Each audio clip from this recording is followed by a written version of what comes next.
Hey everybody, it is late at night and I am Norman. A bit ago I did a first impressions video of a dressy vintage Omega watch that I borrowed from a good friend of mine. Tonight we're looking at another watch that was in the watch case that he let me borrow, and this piece is absolutely brilliant. It is so brilliant, in fact, if he ever decides to part with it, I'll probably be buying it. What watch am I talking about? This vintage Tudor. Oh, this watch is so amazing looking.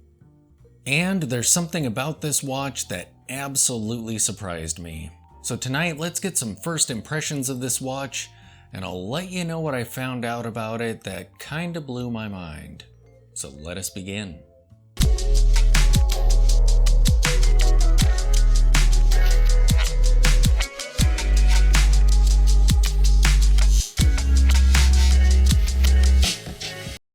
Just look at this Tudor watch. Man, this thing is gorgeous.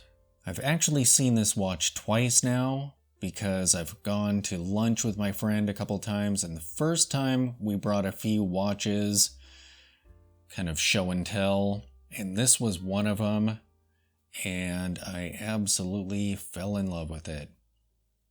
It has the oyster case.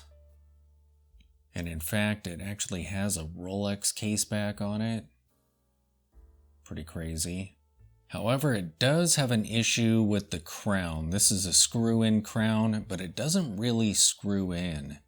If you push it in and turn it, it'll go about a half a turn before it stops. And at least when I've tried it, it pops back out after a few seconds. I've reached out to my watchmaker and they won't touch it. I would guess that they don't want to have to try and track down a vintage Tudor crown tube with threading on it and potentially a new crown if its threads are worn out as well. But this is a vintage watch, so it probably doesn't really have any water resistance. So I'm not sure how much it would hurt it to just use this like a standard crown. It sticks out a little bit, but man, that dial is so gorgeous.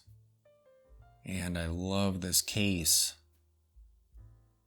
I mean, it's like a smaller Explorer case, right? Because they're very similar to the Oyster case, I think. I'm not a Rolex expert or anything. But judging by my Everest, it kind of has a similar shape to its case, so thinking it's very similar to Oyster cases of the past. But the really crazy thing about this watch is what happened when I put it on the Timegrapher.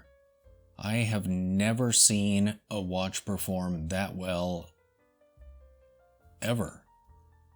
None of the watches that I've put on the Timegrapher perform like that. When I first put it on for about 30 seconds or more, it was at 0 error. So it was 0 seconds per day. It was spot on. The line on the screen was perfectly horizontal, perfectly clean. After a few minutes sitting on there, the most I saw it stray was -3 seconds a day. And that was at the most. It was hovering more around 1 or 2. It just looked amazingly healthy. So apparently this was serviced before my friend got it. Man, this thing is just beautiful. So I put a message out on one of the watch groups on Discord to see if anyone knew someone who wouldn't mind tackling this. I may reach out on Reddit and some forums, and we'll see what I can find out. See how crazy expensive that would be to have someone try and repair this. Because it would be cool to have a nice, clean, functioning screw-down crown on this. And yeah, if my friend decides he's going to be parting with this watch at all, I am definitely interested. Yeah. So I'm going to wear this a bit and totally enjoy it, and I'll do a full review of it with some wrist shots so keep your eyes open for that video. So there you have it, the brilliant vintage Tudor that a friend of mine loaned to me. This watch is so gorgeous, and I can't believe how healthy that movement appears to be. I haven't even seen brand new watches perform like that on a Timegrapher. Wild. Thanks for watching.